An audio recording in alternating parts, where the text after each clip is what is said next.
Okay, Sunday, 23rd of June, 2024. So, the emotional state needed to HODL Bitcoin. This is a bit of a continuation of yesterday's vlog, in the sense of holding Bitcoin for the long term. That was more mental, now more emotional. Now, really, in life, what I've come to realize is that we need to see victories and successes, the whole spectrum of different emotions and ranges and experiences. The more of those we experience, the better. The more controlled stress we have, the better. And also time in the market, staying and being in the market as well. Those two things really help, because ultimately hodling means doing nothing. By definition, hodl, hold on to dear life, HODL, hold on to dear life, which means, mathematically speaking, do nothing. Take it from an exchange, in cold storage, nothing. That's doing nothing, I've come to realize, is one of the easiest and yet hardest things people can do. But okay, emotional state. The more victories and successes you have in life, the more things you do, the more things you achieve, the more things you create, build, see, experience, more things that give you stress, the better. Because then you can handle these things more. You can deal with them. You can deal with the challenges of life, so to speak. You can deal with the ups and downs of life. Ups and downs of life, ups and downs of the market. You become less phased by them. You become more, oh yeah, whatever. Oh, this happened, down 5%, 2%, 8%. Oh yeah, whatever. Oh, there's some bad news here, bad news there, whatever. Because ultimately, mentally, logically, the fundamentals are the same. So therefore, why let your emotions control you? Why let your emotions be the dictator of your action, the dictator of your actions, dictate your actions even, when logically, if there's a logical foundation, and then you know this to be the correct way, the correct kind of thing. If you know this is correct, if your logical reasoning is strong enough, your emotions are just there for the show. They're just going to watch. But how do we get to that stage? Now, the more successes and victories we have, the better. Because then we're emotionally stronger, we can handle these things. Perfect, great. So then I say, go out into the world, do stuff, go places, see things, travel, have the controlled stress of travel. And controlled stress meaning the hassle of doing things, the organization, the going here, going there, the queues, the whole experience, everything, the controlled stress in total. And then you learn how to handle it more. You learn how to handle your emotions more. You become more absolute, more resolved, more centered, more in control, emotionally neutral, but calm and collected. That's powerful. Then it becomes immaterial what happens here and there, all the noise and static and all that. It's just noise in the news. It's immaterial. Yeah, I hear things. I hear stuff see stuff on Twitter. It makes no difference to me because I'm too focused. Now, also, being present in the market as well, time within the market, that helps as well, because then you've seen it all before. You've seen this, you've seen that. You know what it's all about. It's immaterial. You see the chart patterns, you see this, you see that, and I've seen this pattern before, I've seen this build up before. I know what's going to happen next, possibly. I know what happens when, I know what happens here, I know what happens there. So it becomes more, you've seen it before, you become less phased from it. Years ago, for a short while, I was trading Forex, 10 years ago, for a few months. And then for a few weeks, I guess, I was trading binary options on the 15-second chart. Great fun, absolute great fun. And a lot of the chart patterns I saw there, especially in options, and the things I learned when I was studying Forex, because I didn't just dive in, I did a little course, and I realized a lot of the patterns in the market and this and that and that and this, and I thought, I know what this means, I know what that means, I've seen this before, I've been here, been there. I can remember when Bitcoin was around 8,000 US dollars. And it skyrocketed all the way to 11 or 12 in that vicinity. And I thought, this is it. We're going to see a breakthrough back to 20K. And this must be 2018, 2019. And it just started going up. And I thought, right, this is it. And I FOMO'd into the market, bought some. And it went back down again. And I thought, how bad is this? How bad is that? Emotions. I was letting my emotions dictate my actions. Just to buy into the market here, thinking it's going to go higher. And now I see these breakthroughs, or these price swings, or these dips, or whatever else, and unfazed by it, because there's a stronger logical foundation than there is emotional. I'm using logic to determine my actions, not dictate, but determine my actions, into the future as opposed to my emotions. Again, the emotions are just on the in the window, just watching down what's happening and having no effect on the actions of the market. So that's it. So time within the market, time spent in the market doing things for better or for worse, or just even following it, or maybe even doing a practice account or whatever, but taking part in some way, or a mentor practice, writing down the notes. Had I bought at this price and on this day, see what happens later and all the rest, or studying these things. Yes, studying it, seeing it, experience. And the more you study about the market, tutorials, courses, and there's countless things out there, the more you learn, the less scared you become with the whole thing and the more control you have over it. So the less scary something is, less emotional you will be, because you know how to handle these things, you know what to do. You know what to do translates into action, and that over time that results in taking better action, more efficient, fewer mistakes, which is powerful. We want that. We don't want to make errors.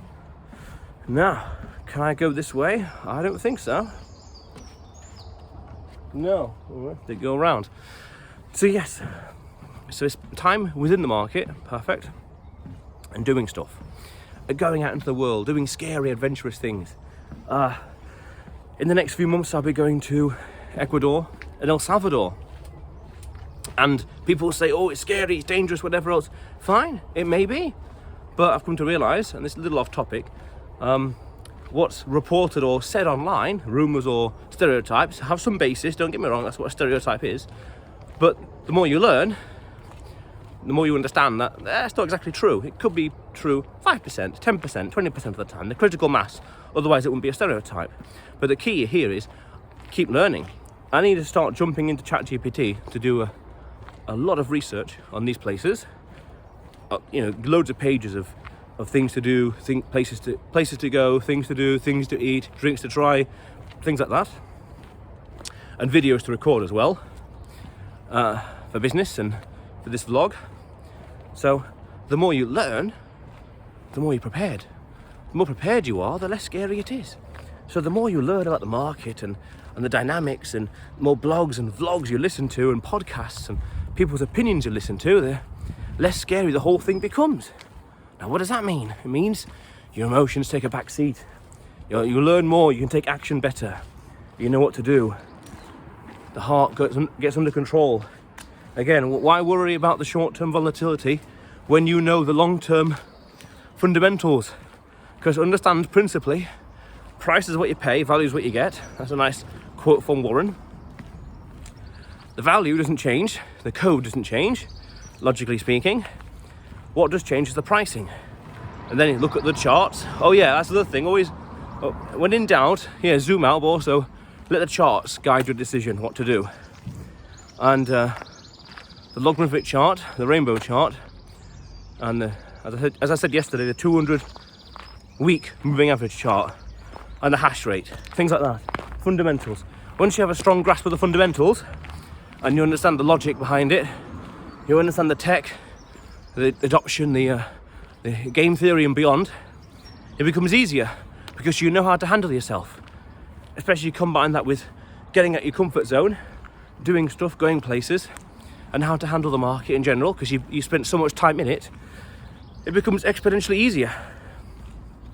Because basically, essentially, fundamentally, you know what to do.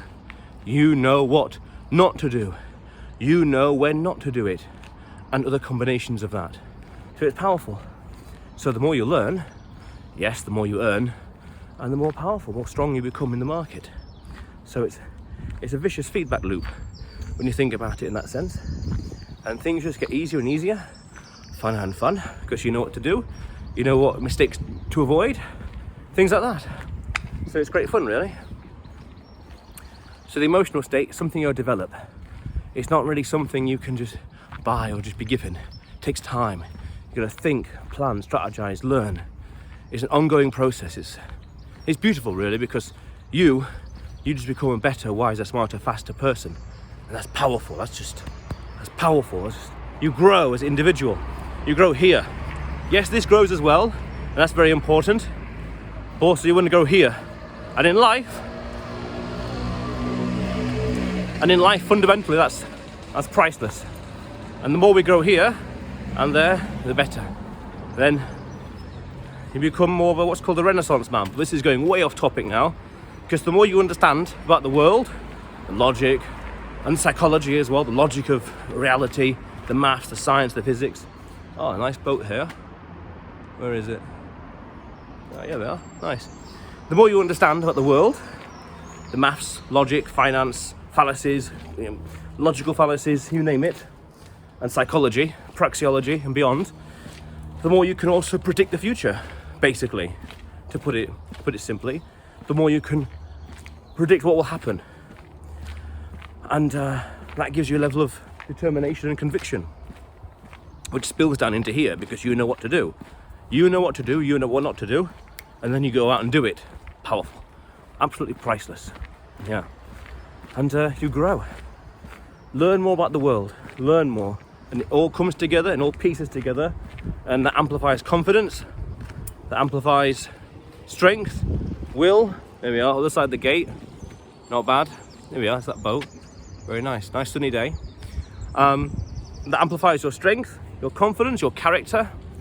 You're more willing to do things or not to do things, or you have more determination not to do stuff.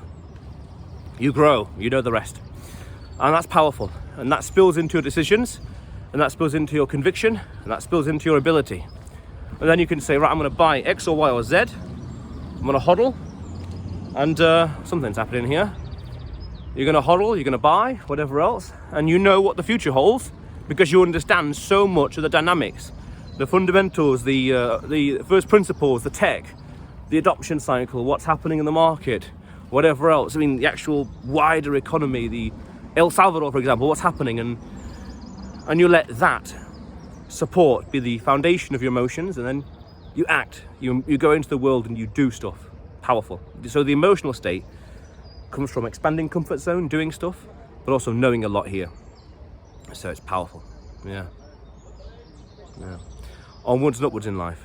But otherwise, you will see me tomorrow.